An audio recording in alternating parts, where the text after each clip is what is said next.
இந்த 10 லட்சத்தை கொடுத்து பாடியை நீங்க இரவோடு இரவாக போஸ்ட்மார்ட்டம் பண்ணி கொண்டு போய் அடக்கம் பண்றதுக்கான காரணமே இந்த பிரச்சனையை அப்படியே மூடி மறைக்கிறது தான். தமிழகமெங்கும் கிளைகள் கொண்ட Annamalai institute of hotel management and hospital management படிப்பில் சேர்வதற்கான அட்மிஷன் நடைபெறுகிறது. Start trading coins now on Inno6. Visit www.inno6.com now. நேத்து இது வந்து எண்ணிக்கை கவுண்ட் அதிகமானதுனால இது தமிழ்நாடு முழுக்க செய்தியா மாறிடுச்சு. ஒருவேளை 4 பேர் 5 பேர் இறந்திருப்பாங்கன்னா இது சாதாரண ஒரு வயிற்று வலி, அந்த ஏரியால அந்த தண்ணி தொட்டில வந்து புழு இருந்துச்சு, இது வந்து ஒரு ஹோட்டல்ல சாப்பிட்டாங்க, ஃபுட் பாய்சன் ஆயிடுச்சு அப்படின்னு சொல்லி மூடி மறைச்சிருப்பாங்க. கள்ளச்சாராயத்தில் செத்து போனவனுக்கு நீங்க 10 லட்ச ரூபா கொடுக்கறது மாதிரியான ஒரு அயோக்கியத்தனம் எதுவுமே இல்லை. அது வந்து 10 லட்சம் கொடுக்கிறது உங்களுடைய தவறுகளை நீங்கள் மறைப்பதற்கும் இதுக்கு பின்னாடி இருக்கக்கூடிய அந்த குற்றவாளிகளை நீங்கள் காப்பாற்றுவதற்கும் செய்யக்கூடிய ஒரு கையூட்டு. அவங்களும் அரசு ஊழியர் கிடையாது, டியூட்டியில் இருக்கும்போது இறந்து போகல. நாளைக்கு இன்னொரு ஊர்ல கள்ளச்சாரம் குடிச்சு இறக்குறான், அப்ப அவனுக்கு நீங்க 10 லட்சம் கொடுப்பீங்களா? வெளிப்படையா சொல்றேன், நான் ஓராண்டு காலம் சிறையில் இருந்தேன், புழல் ஜெயில 230 நாட்கள் இருந்தேன். தமிழ்நாட்டிலுடைய ஒட்டுமொத்தமான அந்த போதைப் பொருள் வியாபாரியும் உள்ள இருந்தான். அவன் சொல்றான், நாங்கெல்லாம் வந்து ஏஜென்ட், பெரும்பெரும் முதலாளிகள் உள்ள இருக்கான். தமிழ்நாடு தான் இன்னைக்கு ஒட்டுமொத்தமான இந்தியாவுடைய போதையுடைய ஹப்பா மாறி இருக்கிறது. தமிழ்நாட்டில் டாஸ்மாக் பார்ல கான்ட்ராக்ட் யார் எடுத்திருக்கா உங்களுக்கு தெரியுமா? பெரும்பாலும் திமுகவுடைய மாவட்ட செயலாளர்கள், ஒன்றிய செயலாளர்கள், சேர்மன், கவுன்சிலர், வட்ட செயலாளர், இல்ல வந்து எம்எல்ஏ உடைய மச்சான், எம்எல்ஏ உடைய சகலப்பாடி, இவன் தானங்க டாஸ்மாக்ல பார் எடுத்துக்கிறான். இந்த டாஸ்மாக்ல பார் வச்சிருக்கவன் தான் இல்லீகலா சரக்கு ஓட்டுறான். இந்தியாவை காக்க ஆகாத வகையில் இந்தியாவை காக்க ஸ்டாலின் குரல் அப்படின்னு கையை நீட்டினாரு. தமிழ்நாட்டுக்கே உங்களுக்கு அறிவுரை சொல்ல, கள்ளக்குறிச்சிக்கே அறிவுரை சொல்ல உங்களுக்கு ஆள் தேவைப்படுதான். ஒருத்தருக்கு கூரை ஏறிய கோழி பிடிக்க முடியலையா, அவன் வானை ஏறி வைகுண்டம் போறானா. நீங்க பதவி விட்டு விலகுங்க. அதான் ரிசைன் ஸ்டாலின் சொல்லி இன்னைக்கு வந்து ஹேஷ்டாக் ட்ரெண்ட் ஆகிட்டு இருக்கு. ரிசைன் பண்ணிட்டு போங்க. அவங்களும் ஆட்சி நடத்த தெரியல, புதுநீதியை கொடுங்க, இல்லை உங்களுக்கு கீழே கூடிய அன்பில் மகேஷ் பொய்யா மட்டும் கொடுங்க, இல்லை பிடிஆர் பழனிவேல் தியாகராஜன் கொடுங்க. யார்கிட்டயே கொடுத்துட்டு போங்க, யாருக்கு நிர்வாகம் சரியா தெரியுமோ அவங்ககிட்ட கொடுங்க. எதுக்கு நீங்க வச்சுட்டு இருக்கீங்க? கள்ளக்குறிச்சியில் கிட்டத்தட்ட 39 பேர் கள்ளச்சாராயம் மருந்தி வந்து இறந்துருக்காங்க. முதல்ல இந்த நிகழ்வை நீங்கள் எப்படி பார்க்குறீங்க? இல்லை, தொடர்ச்சியாக திமுக ஆட்சிக்கு வந்த பிறகு தமிழ்நாட்டில் இது வரைக்கும் 90 பேர், இந்த 38 பேர் சேர்க்காம 90 பேர் வந்து மரணம் அடைஞ்சதாக ஒரு செய்தி படித்தேன். திமுக ஆட்சிக்கு வந்தால் தான் இந்த கள்ளச்சாராயம் தொடர்ச்சியாக தமிழ்நாட்டில் வந்து அதிகரிக்குது அப்படிங்கிற ஒரு குற்றச்சாட்டு இருக்கிறது. இந்த கல்வராயன் மலைத்தொடரில் கிட்டத்தட்ட சேலம், இந்த கள்ளக்குறிச்சி, அதே போல் நாமக்கல், இந்த பக்கம் திருவண்ணாமலை உள்ளிட்ட இந்த பகுதிகளில் முழுமையான கள்ளச்சாராயம் வந்து கடந்த 20 ஆண்டு காலமாகவே இருக்குதுன்னு சொல்கிறாங்க. இப்போ நீங்கள் இறந்த பிறகு தான் நடவடிக்கை எடுப்போம், இல்லை யாராவது செத்த பிறகு தான் வந்து நாங்கள் அதிகாரிகளை சஸ்பெண்ட் பண்ணோம்னா இந்த ஆட்சியினுடைய மிகப்பெரிய தோல்வியை தான் இது காட்டுது. ஒரு அரசு எந்திரம் வந்து முழுமையாக பழுதடைந்திருக்கிறது. நீங்கள் வந்து இரும்பு கரம் கொண்டு நான் வந்து இதை அடக்கணும் ஐயா ஸ்டாலின் சொல்கிறார். உங்கள் இரும்பு கரம் வந்து துருபிடிச்சு போயிருக்கா அப்படிங்கிற கேள்வி தான் நான் இந்த ஆட்சியை நோக்கியும் ஐயா ஸ்டாலின் நோக்கிக்கிறேன். கள்ளச்சாராயத்தில் செத்து போனவனுக்கு நீங்கள் 10 லட்ச ரூபா கொடுக்குறது மாதிரியான ஒரு அயோக்கியத்தனம் எதுவுமே இல்லை. அது வந்து 10 லட்சம் கொடுக்குறது உங்களுடைய தவறுகளை நீங்கள் மறைப்பதற்கும் இதுக்கு பின்னாடி இருக்கக்கூடிய அந்த குற்றவாளிகளை நீங்கள் காப்பாற்றுவதற்கும் செய்யக்கூடிய ஒரு கையூட்டு. மக்களுக்கு நீங்கள் கொடுக்குற கையூட்டு, லஞ்சம். இது வந்து ஒரு வகையான லஞ்சம், மறைமுகமான லஞ்சம். அவங்க என்ன சொல்கிறாங்க, எங்களுக்கு 10 லட்சம் தேவையில்லை. மக்கள் யாரும் உங்களோட 10 லட்சம் கேட்கல. நீங்கள் காணொலிகளை உங்கள் பிகே நோட்ஸ்லேயே நீங்கள் லைவ் ஃபுல்லாக போட்டிருந்தாங்க, நான் பார்த்தேன். உங்கள் முழுக்க மக்கள் கேட்பது எங்களுக்கு டாஸ்மாக இழுத்து மூடு. நீங்கள் இதில் பாருங்கள், ஒரு 3 பேர், மொத்தம் 38 பேரில் 3 பேர் பெண்கள். அதில் வந்து ஒருத்தவங்க சொல்கிறாங்க நாங்கள் வந்தது வந்து ஓம தண்ணின்னு எடுத்து குடிச்சிட்டாங்கன்னு சொல்கிறாங்க. சரி, மற்ற 2 பெண்கள் வயதான ஒரு பாட்டி இறந்துருக்காங்க. மற்ற பெண்கள் வந்து இதை வந்து சாராயம் நினைச்சு தானே குடிச்சிருக்காங்க. அப்போ பெண்களை இந்த அரசாங்கம் சாராயம் குடிக்க வைத்திருக்கிறதா? அடுப்போதும் பெண்களுக்கு படிப்பதற்கென்ற அவல நிலையை போக்குன அரசாங்கம் பெண்களை சாராயம் குடிக்க வச்சிருக்கா அப்படிங்கிற கேள்வி பிறகுது இல்லை. இப்போ என்னன்னா சார், இப்போ இந்த 10 லட்சம் இவர் அறிவிச்சது, எடப்பாடி அவர்கள் வந்து 25 லட்சமாக கொடுக்கணும் அப்படிங்கிறாங்க. இல்லை, அதெல்லாம் கேட்குறேன். நீங்கள் அரசு பேருந்தில் அடிபட்டு இறந்தால் 3 லட்சம் கொடுக்குறீங்க. ஒருத்தர் வந்து நீட் தேர்வுலையோ இல்லை வேறு ஏதாவது இறந்து போனால் கூட 2 லட்சம் 3 லட்சம் அப்படின்னு கொடுக்குறாங்க. ஆனால் இந்த மாதிரியான இடங்களில் நீங்கள் கொடுக்கும்போது வந்து 10 லட்சம் 25 லட்சம் 1 கோடி அப்படிங்கிறது வந்து இது அவங்களும் அரசு ஊழியர் கிடையாது, டியூட்டியில் இருக்கும்போது இறந்து போகலை. இந்த மரணம் தவிர்க்கப்பட்டிருக்க வேண்டும். இந்த மரணத்துக்கான காரணம் வந்து யாருங்கிறத தேடி அதை வேறு தேடி அதை அழிக்க வேண்டும். சாராயமற்ற ஒரு தேசம் உருவாக்கணும் அப்படிங்கிறதா நோக்கமாக இருக்கணுமா? இந்த 3.5 கோடி ரூபாயை கொண்டு போய் 3 கோடி 80 லட்ச ரூபா, இன்னும் ஒரு 10 மரணம் கூட நிகழலாம்னு சொல்கிறாங்க. மொத்தம் 150 பேர் வந்து மருத்துவமனையில் இருக்காங்க. கிட்டத்தட்ட 8 பேர் ரொம்ப சீரியஸாக இருக்குன்னு சொல்கிறாங்க. 90 பேர் வந்து பாதிக்கப்பட்டிருக்காங்கன்னு சொல்கிறாங்க. அப்போது இதோட எண்ணிக்கை வந்து கவுண்டு போயிட்டே கூட்டிகிட்டு இருக்கும். இப்போ நாளைக்கு இன்னொரு ஊரில் கள்ளச்சாரம் குடிச்சு இறக்குறான், அப்போ அவனுக்கு நீங்கள் 10 லட்சம் கொடுப்பீங்களா? 10 லட்சம் உங்களை முதல்ல யார் கேட்டது? எடப்பாடி பழனிசாமி சொல்கிறாரு, சரி 10 லட்சம் யார் கேட்டது? மக்கள் கேட்பது முழுமையான பூரண மதுவிலக்கு தான் கேட்குறாங்க. டாஸ்மாக இழுத்து மூடு. நீங்கள் இப்போ நான் வந்து கல ஆய்வு நிகழ்த்தி அதில் கேட்டபோது மக்கள் அந்த வந்து தரப்பு என்ன சொல்கிறாங்க அப்படின்னா, இந்த டாஸ்மாகில் விற்கக்கூடிய சாராயத்தில் எங்களுக்கு போதை வந்து வர்றதில்லை, அதே போல் டாஸ்மாகில் இருக்க அந்த குவார்ட்டர் வந்து ரேட் அதிகமாக இருக்குது, அது ஒரு ஃபுல் அடித்தா தான் எங்களுக்கு இதாகுது.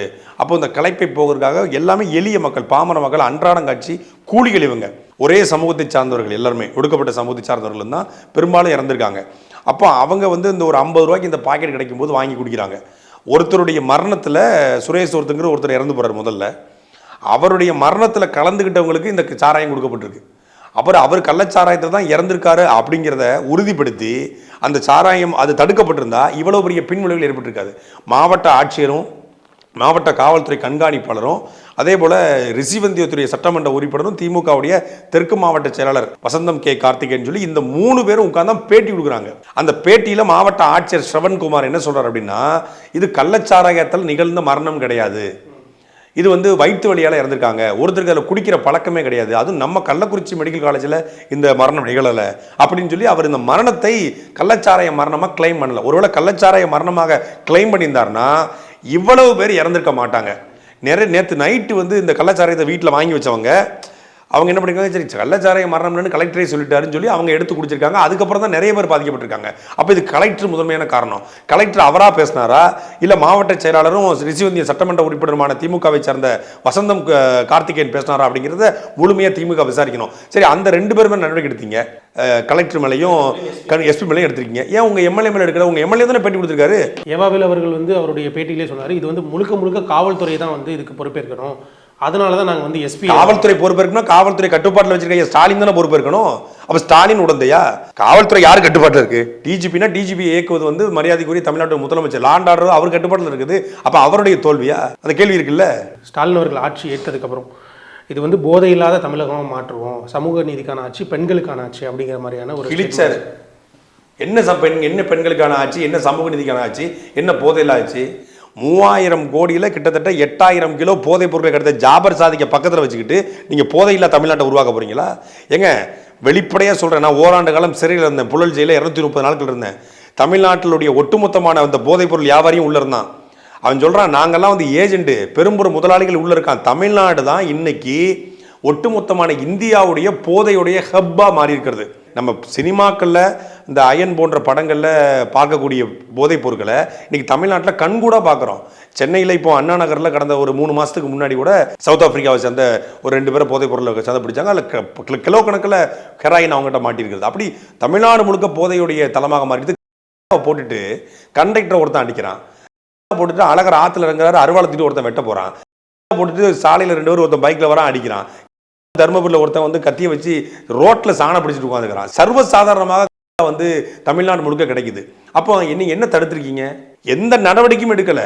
கிட்டத்தட்ட 3000 பேருக்கு மேலே நாங்கள் வந்து கஞ்சா வேட்டை 1.0 2.0 போட்டு கைது பண்ணியிருக்கோம் என்று சொல்லுங்க தமிழ்நாடு அரசாங்கம். இன்னைக்கு கஞ்சாவோட தளமாக, போதையுடைய தளமாக தமிழ்நாடு மாறிடுச்சு. சர்வசாதாரணமாக பள்ளிக்கூடத்தில் மாணவர்கள் வந்து கயிறு கட்டிட்டு போகக்கூடாதுன்னு அக்கறையோடு பேசக்கூடிய தமிழ்நாடு அரசு அவன் போட்டு வரானே, அதுக்கு நீங்க எப்படி தடுக்க போறீங்க? அந்த கேள்வி இருக்குல்ல. இதுக்கு முன்னாடி மரக்காணத்தில் இதே மாதிரி கள்ளச்சாராயத்தை குடிச்சு கொஞ்சம் பேர் இறந்தாங்க. அப்போ வந்து இதே மாதிரி அரசு அதிகாரிகளும் சரி சொன்ன விஷயம் என்னன்னா, இனி இது போல ஒரு சம்பவம் வந்து தமிழ்நாட்டில் நடக்கவே நடக்காது, இதை வந்து நாங்கள் வந்து இரும்பு கரம் கொண்டு அடக்குவோம், இந்த மாதிரியான ஒரு இஷ்யூ வந்து இனிமேல் தமிழ்நாட்டில் மக்கள் பார்க்க வாய்ப்பே இல்லை அப்படிங்கிற மாதிரியான ஒரு ஸ்டேட்மெண்ட் விட்டாங்க. இப்போ திருப்பி 2வது மிகப்பெரிய சம்பவமாக நடந்திருக்கு. இல்லை, அந்த மரக்கான சம்பவத்தில் நம்ம கிட்டத்தட்ட ஒரு அப்போவுமே ஒரு 30 பேர்கிட்ட இறந்தாங்க. அதை 19 பேருன்னு சொல்லி சொன்னாங்க, 30 பேர்கிட்ட இறந்தாங்க. அதுலேயும் ஒரு 80 பேர் பாதிக்கப்பட்டாங்க. அப்போ அவங்க என்ன சொன்னாங்கன்னா, தமிழ்நாட்டில் கள்ளச்சாராயமே இல்லைன்னாங்க. மறுநாள் ஸ்டேட்மெண்ட்டு 38,000 லிட்டரு கள்ளச்சாராயத்தை ஒரே நாளில் பிடிச்சிக்கொண்டாங்க. கள்ளச்சாராயம் இல்லைன்னா 38,000 லிட்டர் எப்படி பிடிச்சிங்க? அப்போ 38,000 லிட்டர் பிடிச்சிருக்கீங்கன்னா, ஒரு நாளில் பிடிச்சிருக்கீங்கன்னா இத்தனை வருஷமாக எவ்வளோ விற்கப்பட்டுச்சு? இப்போ அதுக்கப்புறம் அவன் ஊழல் போடாமல் இருந்தானா? போட்டிருக்கிறான். 20 ஆண்டுகளாக தொடர்ச்சியாகவே இந்த கல்வராயன் மலைப்பகுதிகளில் வந்து சாராயம் அது அரசுக்கு இல்லீகலாக விற்பனால அது கள்ளச்சாராயம் இன்னும் பேர் வச்சுருக்காங்க. சாராயம் தான். டாஸ்மாக்களுக்கு ஒரு நல்ல சாராயமா? அப்படி இல்லை. ரெண்டுமே வந்து ரெண்டுமே வந்து சாராயம் தான். இது அரசுக்கு எதிராக வைக்கிறதுனால, அரசோட அனுமதி இல்லாமல் வைக்கிறதுனால அது கள்ளச்சாராயம். சரி, அந்த சாராயத்தை கல்வராயன் மலையில் தொடர்ச்சியாக வைக்கிறாங்க. விற்கிறது யார்? அதுக்குடைய மொத்த ஏஜென்ட் யார் அனுமதி கொடுக்குறா? ஆமாம். இப்போ வெளியிலேருந்து பார்க்கக்கூடிய நம்மளை மாதிரியான மக்களுக்கு இருக்க கேள்வி என்ன அப்படின்னா, ஓகே எங்கேயாவது ஒரு இன்டீரியர் வில்லேஜில் நடந்தால் கூட பிரச்சனை இல்லை, கள்ளக்குறிச்சி மெயின் டவுன் சிட்டிக்குள்ளே இது வந்து நடந்திருக்கு அப்படிங்கிறது தான் ஒரு பெரிய டாக்காக இருக்குது. இன்னும் சொல்லப்போனால் அருகிலே வந்து பார்த்தீங்கன்னா கோர்ட்டும் இருக்குது. ஸோ நீதிமன்ற பின்னாடி தான் ஆமாம் பின்னாடி தான் நடந்திருக்கு. அப்படிங்கிறப்ப காவல்துறையினரும் சரி, மாவட்ட பொறுப்பாளர்களும் சரி, பக்கத்தில் ஒரு காவல் நிலையம் வேறு இருக்கு. ஆமாம். ஸோ இவ்வளவும் இருந்தும் இது வந்து கள்ளக்குறிச்சியில் மட்டும் இப்படி நடக்கிறதுக்கான காரணம் என்ன? இந்த கள்ளக்குறிச்சி, விழுப்புரம், மரக்காணம் இந்த பெல்ட்டில் மட்டும் நடக்கிறதுக்கான காரணம் ஏன்னா அந்த மலைப்பகுதிகளில் தான் அதிகமாக கள்ளச்சாராயம் காய்ச்சுறாங்க. அந்த மலையிலேருந்து வருது. அது ஒரு பல பெண்கள் சொல்கிறாங்கல்ல, மலையிலேருந்து வருதுன்னு சொல்கிறாங்க. அது யாருன்னு சொல்ல மாட்டாங்கன்னு. இது வந்து ஏலம் விடப்படுது தம்பி. அதாவது நீங்கள் ஒரு இந்த மாதத்துக்கு இவர், இந்த மாதத்துக்கு இவருன்னு சொல்லி சாராய விற்பனையை ஏலம் விடுறாங்க. ஏலம் விட்டு அதாவது டாஸ்மாக் வந்து ஒரு 12 மணிலேருந்து 10 மணி தான் இயங்குது. அந்த 10 மணிக்கு மேலே கம்பல்சரி இந்த கள்ளச்சாராயம் வந்து 24 மணி நேரமும் கிடைக்குதுன்றாங்க. அது அந்த பகுதிகளில் இப்போ பேருந்து நிலையங்களில் சாதாரணமாக கொண்டு வந்து டோர் டெலிவரி பண்ணிட்டு போகிறான். அந்த காணொலி காட்சிகள்லாம் எடுத்து வெளியிட்டு இருந்தாங்க. சாதாரணமாக வந்து கொடுத்துட்டு போகிறான், சாதாரணமாக வந்து விற்கிறான். விற்கிறவனை நம்ம குறை சொல்ல முடியாது. விற்கிறவன் சாதாரண எளிய நபர்கள். இவனுக்கு 10 ஏஜென்ட் இருப்பான். நாம கேட்குற கேள்வி, அந்த 2 பேரையும் மேலே நடவடிக்கை எடுத்த திமுக அரசாங்கம் ஏன் உங்கள் சட்டமன்ற உறுப்பினர் எடுக்கல? ஒருவேளை கலெக்டர் பொய் சொல்லியிருந்தாருன்னா கலெக்டர் பக்கத்தில் இருக்கிற எம்எல்ஏ தடுத்துருக்கணும்ல. எப்போ பொய் சொல்லாத, அவன் செத்தது கள்ளச்சாராயத்தில் தான், நீ ஏன் பொய் சொல்லணும்னு கேட்கணும். அப்போ இவரும் சேர்ந்ததுக்கு அந்த பொய்க்கு உடந்தையா மாறி இருக்காரு. இல்லை, இப்போ எதுதான் ஒரு சிட்டிக்குள்ளே நடக்கிறதானே இது பெரிய டாக்காக இருக்குது. ஏன்னா இப்போது கள்ளச்சாராயம் அப்படிங்கிற விஷயம் வந்து பொதுவாகவே வில்லேஜஸில் இன்டீரியர் சைட்ஸ் இருக்கும். போலீஸ்னால் போய் ஹேண்டில் பண்ண முடியாது, அவங்களை தடுக்க முடியாது, தகவல் தெரிஞ்சு ஓடிடுவாங்க அப்படிங்கிறத நம்ம வச்சுக்கலாம். ஆனால் இங்கே வந்து நம்ம சொன்ன மாதிரி நீதிமன்ற வளாகத்துக்கு பக்கத்துலேயே இருக்குது, பக்கத்தில் போலீஸ் பூத் இருக்குது, காவலர்கள் இருக்கக்கூடிய ஏரியா. அப்படிங்கிறப்ப அங்கேயே நடக்குது அப்படின்னா காவல்துறைக்கு வந்து இது தெரியாமல் நடந்திருக்கும் அப்படிங்கிறப்ப எல்லாருக்குமே தெரியுங்க. சட்டமன்ற உறுப்பினருக்கு தெரியும் போது காவல்துறைக்கு தெரியாமல் இருக்குமா? காவல்துறைக்கு தெரிஞ்சிருக்கும். லஞ்சம் வாங்கியிருக்காங்க, யார் விற்கிறான்னு காவல்துறைக்கு. எங்க காவல்துறைக்கு தெரியாமல் தமிழ்நாட்டில் எந்த ஒரு தனிநபராலையும் எந்த வேலையும் செய்ய முடியாது. எல்லாமே அவங்களுக்கு தெரியும். கம்ப்ளீட்டாக ஒவ்வொரு மனிதனையுமே காவல்துறை வந்து வாட்ச் பண்ணுது. இன்றைக்கி வந்து வீதிக்கு வீதி காவல் நிலையங்கள் இருக்கிறது, கண்காணிக்கிறாங்க, எல்லாம் நடக்குது. தெரியும். தெரிந்திருந்து பணத்தை வாங்கிட்டு அமைதியாக இருக்காங்க. மதுவிலக்கு தடுப்பு பிரிவுனே ஒன்று இருக்குது. அதுக்குன்னு ஒரு ஆய்வாளர் இருக்கார். ஒவ்வொரு பகுதிகளையும் ஒவ்வொரு ஆய்வாளரை போட்டிருக்காங்க. அதுக்கு ஒரு எஸ்ஐ போட்டிருக்காங்க, ஒரு ஏட்டு போட்டிருக்காங்க, 2 கான்ஸ்டபிள் போட்டிருக்காங்க, எல்லாம் போட்டிருக்காங்க. போட்டிருந்து அவங்க என்ன பண்ணிட்டு இருக்காங்க, மேலேருந்து இன்ஸ்ட்ரக்ஷன் வந்தால் தான் கைது பண்ண முடியும். கைது பண்ணாலும் கூட 1000 ரூபா 2000 ரூபா மாத கமிஷனு, டெய்லி கமிஷனு, விக்கிரவண்ட கமிஷனு, தரகட்ட கமிஷன், எல்லாத்தையும் கமிஷன் வாங்கும்போது அவங்க எப்படி தடுப்பாங்க? மேலேருந்து வரணும்ல. கேட்டால் எம்எல்ஏவுடைய ஆட்களுங்க, எம்பியோடைய ஆட்களுங்க, மாவட்ட செயலாளருடைய ஆட்களுங்க. அப்படிங்கும்போது அவர் எப்படி தடுப்பார்? நேற்று அமைச்சர் ஏவாவேல் அவர்கள் பேசினப்போ வந்து நாங்கள் இதை வந்து நியாயப்படுத்த விரும்பலை, எங்கள் சைடும் இருக்குது தப்பு, ஆனாலும் நாங்கள் கள்ளச்சாராயம் விற்றவர்கள் மீது கடுமையான நடவடிக்கை எடுப்போம் அப்படிங்கிற மாதிரி ஸ்டேட்மெண்ட்டே சொல்லியிருக்காரு. அது வருஷம் சொல்கிறது தானே. ஏற்கனவே இரும்பு கரம் கொண்டு அடுக்கணும் உங்கள் ஐயாவே சொன்னார். இப்போ அது வந்து ஒரு மாவட்ட ஒரு அமைச்சர் அதை தான் சொல்லுவார். வேறு என்ன சொல்லுவார்? நாங்கள் வந்து அடக்க முடியாதுன்னு சொல்லுவார். வழக்கம் போல் சொல்லுவாங்க. இந்த 10 லட்சத்தை கொடுத்து பாடியை நீங்கள் இரவோடு இரவாக போஸ்ட்மார்ட்டம் பண்ணி கொண்டு போய் அடக்கம் பண்ணுறதுக்கான காரணமே இந்த பிரச்சனையை அப்படியே மூடி மறைக்கிறதுக்கு தான். நேற்று இது வந்து எண்ணிக்கை கவுண்ட் அதிகமானதுனால இது தமிழ்நாடு முழுக்க செய்தியாக மாறிடுச்சு. ஒருவேளை 4 பேர் 5 பேர் இறந்துருப்பாங்கன்னா இது சாதாரண ஒரு வயிற்று வலி, அந்த ஏரியாவில் அந்த தண்ணி தொட்டியில் வந்து புழு இருந்துச்சு, இது வந்து ஒரு ஹோட்டலில் சாப்பிட்டாங்க, ஃபுட் பாய்சன் ஆயிடுச்சு அப்படின்னு சொல்லி மூடி மறைச்சிருப்பாங்க. எண்ணிக்கை அதிகமாகி இன்னும் கூடுதலாக நிறைய பேர் சேர்ந்ததுனால வேறு வழி இல்லாமல் மக்கள் கூட்டம் அதிகமாகிடுச்சு. மீடியாவுக்கு தெரிஞ்சிருச்சு, சோசியல் மீடியாவில் முழுக்க பரவப்பட்டுச்சு. அப்படின்னு உடனே வேறு வழி இல்லாமல் இந்த உண்மையை ஒத்துக்கிட்டாங்க. இது தமிழ்நாடு முழுக்க இந்த சரக்கு விற்று கொண்டு தான் இருக்காங்க. இது என்னென்னா இந்த இடத்துல ஏதோ ஒரு இடத்துல என்ன சொல்கிறது, அந்த மெத்தனாலுடைய அளவு வந்து கூடியிருக்கிறது. அளவு கூட்டினதுனால அவன் இது ஒரு ரியாக்ஷன் ஏற்பட்டிருக்கு. அப்போ நமக்கு ஒன்று தெரிய வருது, தமிழ்நாடு முழுக்க இது போன்ற சாராயங்கள் மறைமுகமாக விற்றுக்கிட்டு இருக்கு அப்படிங்கிறது இது மூலமாக தெரிய வருது. அதே மாதிரி சமூக நீதி ஆட்சி இந்த மாதிரி நிறைய டேர்ம் இவங்க சொல்கிறாங்க. ஆனாலுமே இந்த கள்ளச்சாராயத்துக்கும் சரி, கஞ்சா போன்ற பிரச்சனைகளுக்கும் சரி, விக்டிம் ஆகிறது அப்படிங்கிறது ஒர்க்கிங் கிளாஸ் பீப்புள்ஸ் தான். இது வந்து ரெகுலரைஸ்டாக நடந்துட்டு சொல்ல போனால் ரொம்ப அடிமட்டத்தில் கூடிய ஒடுக்கப்பட்ட மக்கள் தான், ஒடுக்கப்பட்ட மக்கள் தான் ரெகுலரைஸ்டாக இது வந்து நடந்துட்டு இருக்கு. மரக்காணமாக சரி, இப்போ கள்ளக்குறிச்சி சம்பவமாக இருந்தாலும் சரி, அரசு அதிகாரிகளும் அரசும் வந்து இல்லை இவங்க தானே அப்படின்னு விட்டுடுறாங்களா, இல்லை வந்து இது எதுக்குப்பா அப்படிங்கிற மாதிரி ஒரு மெத்தனை போக்கூட இருக்காங்கன்னு நினைக்கிறீங்களா? ஆமாங்க, கேட்க நாதியற்ற மக்கள், இல்லை வந்து விளிம்பு நிலை மக்கள், குரலற்ற மக்கள், அவங்களுக்கு வந்து எது நடந்தாலும் இங்கே கண்டிக்க தேவையில்லை. வேங்கை வகையில் இதே தான் நடந்துச்சு. இதே ஒரு பெரும்பான்மை சமூகத்தை சார்ந்த ஒருத்தருடைய குடிநீர் தொட்டியில் மலம் கலக்கப்பட்டிருந்தா அந்த வாக்கு என்ற அடிப்படையிலையாவது போய் நின்றுப்பாங்க. ஒரு கவுண்டர் குடிக்கிற தொட்டி, ஒரு தேவர் குடிக்கிற தொட்டி, ஒரு நாடார் குடிக்கிற தொட்டியில் ஒரு பெரிய சமூகமாக இருக்கக்கூடிய தொட்டில்னா கண்டிப்பாங்க. ஒரு ஒடுக்கப்பட்ட சமூகம் தானே, 38 பேர் தான் அந்த ஊர்லேயே மொத்தமாக இருக்கிறான். அவங்க மொத்தமாக ஏற்கனவே ஆர்கனைஸ் ஆகிருந்தா கூட அவங்க சார்ந்திருக்கக்கூடிய சாதி கட்சி தலைவர்களை வந்து பக்கத்தில் வச்சுட்டு அவங்கள அப்படி காம்ப்ரமைஸ் பண்ணுறதுக்கும் கூல் பண்ணுறதுக்கும் ஆட்கள் இருக்கும்போது அதை பற்றி கண்டுக்கிறதே இல்லை. நீங்கள் பணக்கார சாராயத்தை வாங்கி குடிக்க போகிறதில்ல. பெரிய பணக்காரன் பாரில் போய் குடிப்பான், ஃபாரின் சரக்கு குடிப்பான், எலைட்டில் போய் குடிப்பான், இல்லை பாண்டிச்சேரியில் போய் குடிப்பான்.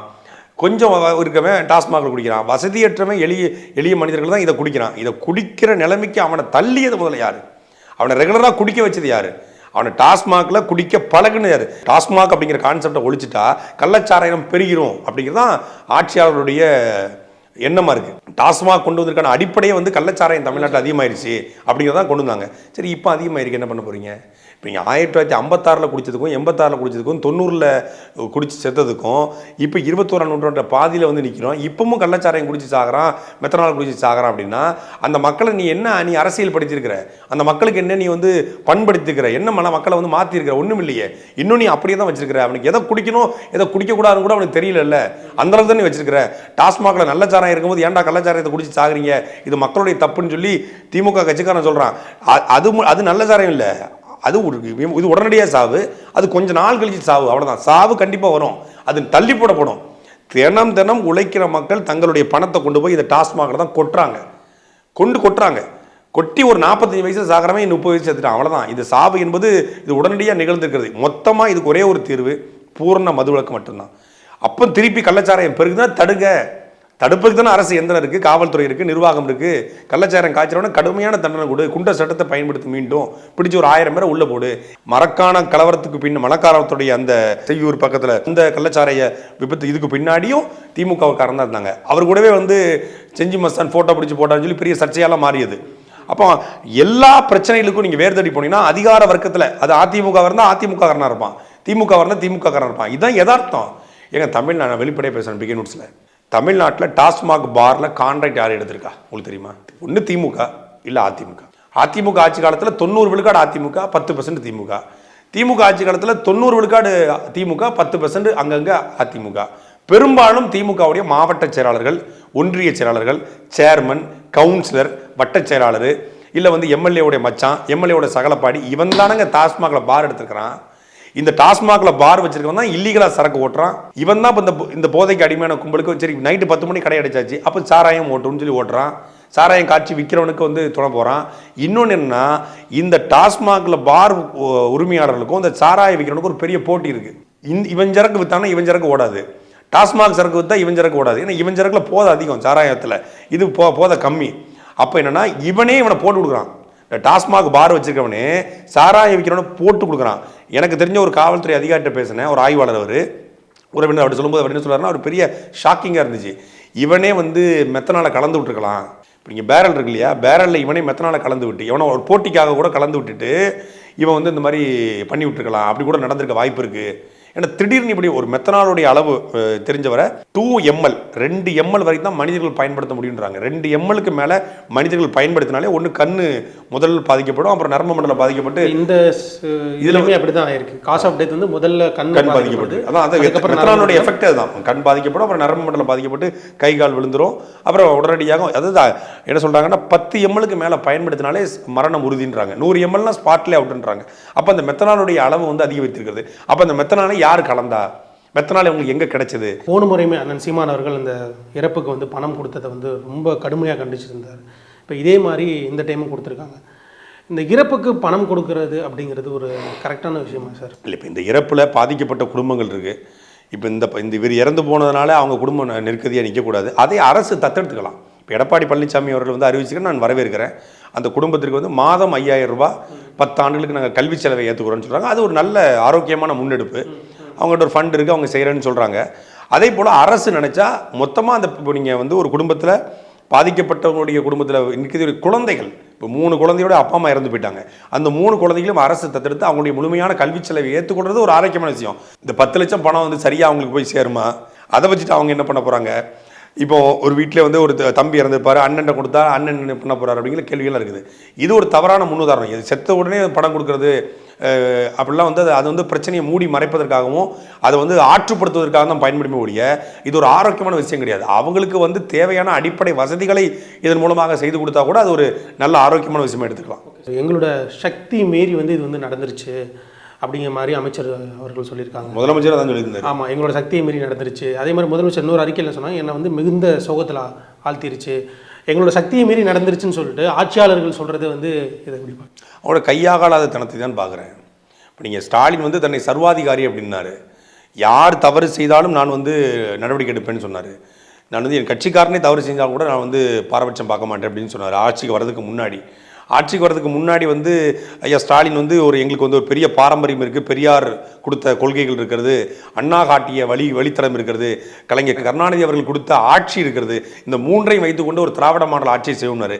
இன்னைக்கு கள்ளக்குறிச்சிக்கு அறிக்கை விட்டுருக்காரு, யாராவது ஒருத்தர் வந்து எங்களுக்கு அறிவுரை சொல்லுங்கன்றார். உங்ககிட்ட பெரியார் இருக்காரு, உங்ககிட்ட அண்ணா இருக்காரு, உங்ககிட்ட கலைஞர் இருக்காரு, உங்ககிட்ட மிகப்பெரிய தலைவர்கள் இருக்காங்க, பெரிய இன்டலெக்சுவல்ஸ்லாம் உங்ககிட்ட தான் இருக்காங்க. இந்தியாவுக்கே நீங்கள் தான் வழிகாட்டி, இந்தியாவை காக்க ஆகாத வகையில் இந்தியாவை காக்க ஸ்டாலின் குரல் அப்படின்னு கையை நீட்டினார். தமிழ்நாட்டுக்கே உங்களுக்கு அறிவுரை சொல்ல, கள்ளக்குறிச்சிக்கே அறிவுரை சொல்ல உங்களுக்கு ஆள் தேவைப்படுதான். ஒருத்தருக்கு கூரை ஏறிய கோழி பிடிக்க முடியலையா, அவன் வானை ஏறி வைகுண்டம் போறானா. இவர் இந்தியாவை காக்க ஸ்டாலின் குரல். இல்லை, இந்தியாவே வந்து ஸ்டாலின் குரலுங்கிற தாண்டி இந்தியாவே தான் ஸ்டாலின் தான் ஆள போறாரு, நெக்ஸ்ட் பிஎம்ஏ ஸ்டாலின் தான் சொல்லி திமுக உடன்பரப்புகள் உருண்டுகிட்டு இருந்தான். இப்போ என்னன்னா, இவர் இந்த கள்ளக்குறிச்சி சம்பவத்தில் எங்களுக்கு யாராவது ஆறுதல் சொல்லுங்க, ஒரு நபர் ஆணையம் அமைத்து அந்த ஒரு நபர் ஆணையத்தை இந்த ஓய்வு பெற்ற நீதிபதி எங்களுக்கு வந்து ஆறுதல், எங்களுக்கு வந்து அறிவுரை சொல்லுங்கன்றாரு. ஒரு ஓய்வு பெற்ற நீதிபதி தான் உங்களுக்கு அறிவுரை சொல்லணும்னா உங்களுக்கு சுய புத்தி இல்லையா, உங்களுக்கு சொந்த புத்தி இல்லையா? அப்போ பெரியார் கொடுத்த புத்தி எங்க, அண்ணா கொடுத்த புத்தி எங்க, கலைஞர் கொடுத்த புத்தி எங்க? எங்களுக்கு சுய புத்தி தேவையில்லை, சொல் புத்தி தேவையில்லை, கலைஞர் கொடுத்த பெரியார் கொடுத்த புத்தி போதும்லாம் சொன்னீங்கல்ல. அப்போ உங்ககிட்ட இல்லைல்ல, உங்களுக்கு கலைஞர் பெரிய பேஸ்மெண்ட் கொடுத்து ஆட்சி நடத்திருக்காருங்க, அப்போ அந்த ஆட்சியினுடைய தாக்கம் ஏன் உங்ககிட்ட இல்லை? அப்போ என்ன ஆட்சி நீங்கள் நடத்துறீங்க அப்படிங்கிற கேள்வி பிறக்குது இல்லை. அதிகாரிகள் மீது வந்து இந்த இப்போது சஸ்பென்ஷன் சரி, எஸ்பி அவர்கள் வந்து சஸ்பென்ஷன் பண்ணியிருக்காங்க, மாவட்ட ஆட்சியர் அவர்கள் வந்து பணியிட மாற்றம் செஞ்சுருக்காங்க. இதுக்கு முழுமையாக அவங்க தான் பொறுப்பு அப்படிங்கிற மாதிரி நேற்று அமைச்சர் ஏவா வேலு அவர்கள் ப்ரெஸ் மீட்லேயே இதை சொல்கிறாரு. அதிகாரிகள் மீது இவ்வளோ பெரிய சம்பவத்தினுடைய பொறுப்பையும் அவங்க மேலே தூக்கி போடுறது, அந்த பழியும் அவங்க மேலே. 2018ஆம் ஆண்டு ஸ்டெர்லைட் விவகாரம் நடக்குது. கிட்டத்தட்ட 13 பேர் சுட்டு கொலை செய்யப்படுறாங்க. உத்தரவு போட்டது வந்து ஒவ்வொரு நொடியும் எடப்பாடி பழனிசாமிக்கு தெரியும் என்று அருணா ஜெகதீசன் ஆணையம் சொல்லுது. அதுக்கு முழுமையாக நின்று இது பண்ணது அங்கிருந்த டிஐஜி ஐஜி தான் பண்ணியிருக்காங்க. ஆனால் அவங்கள சஸ்பெண்ட் பண்ணாமல் என்ன பண்ணாங்க, கீழே சுட்டு கொன்ற காவலர் சுடலை கண்ணு, இன்ஸ்பெக்டர், டிஎஸ்பி, ஏசி இவங்களை வந்து சஸ்பெண்ட் பண்ணாங்க. திருப்பி சேர்த்துட்டாங்க. இவங்க எப்போதுமே அதிகார வர்க்கம் பழி ஆடுகளாக காவல்துறையும் இந்த கலெக்டரையும் பயன்படுத்தும். அப்படி தான் இங்கே டிஎஸ்பி ஒருத்தர் சஸ்பெண்ட் பண்ணியிருக்காரு, எஸ்பி, மாவட்ட ஆட்சியர். உண்மையிலேயே ஐயா ஸ்டாலின் அவர்களுக்கு மனசாட்சி இருக்கும்னா, அவர் நேர்மையான தலைவராக இருந்தால் அவர் பதவியை விட்டு விலகணும். நான் தகுதியற்றவன், எங்கள் கையை மீறி போயிடுச்சு, சக்தியை மீறி போயிடுச்சு. இப்போ ஒரு ரயில் விபத்து நடந்தது, ரயில் விபத்துக்கு நான் காரணமேற்று பணி நீக்கம் செய்கிறேன்னு சொல்லி போனாங்க இல்லையா, அது மாதிரி நீங்கள் பணி நீக்கம் செய்யுங்க, நீங்கள் பதவி விட்டு விலகுங்க. அதான் ரிசைன் ஸ்டாலின் சொல்லி இன்றைக்கி வந்து ஹேஷ்டாக் ட்ரெண்ட் ஆகிட்டு இருக்கு. ரிசைன் பண்ணிட்டு போங்க, அவங்களும் ஆட்சி நடத்த தெரியல, உதயநிதியை கொடுங்க, இல்லை உங்களுக்கு கீழே கூடிய அன்பில் மகேஷ் பொய்யாமட்ட கொடுங்க, இல்லை பிடிஆர் பழனிவேல் தியாகராஜன்ட்ட கொடுங்க, யார்கிட்டயே கொடுத்துட்டு போங்க, யாருக்கு நிர்வாகம் சரியாக தெரியுமோ அவங்ககிட்ட கொடுங்க. எதுக்கு நீங்கள் வச்சுட்டு இருக்கீங்க? அதுதான் என்னுடைய இதாக இருக்குது. நன்றி. தமிழகமெங்கும் கிளைகள் கொண்ட Anumar institute of hotel management and hospital management படிப்பில் சேர்வதற்கான அட்மிஷன் நடைபெறுகிறது. Start trading coins now on Inno6. Visit www.inno6.com now.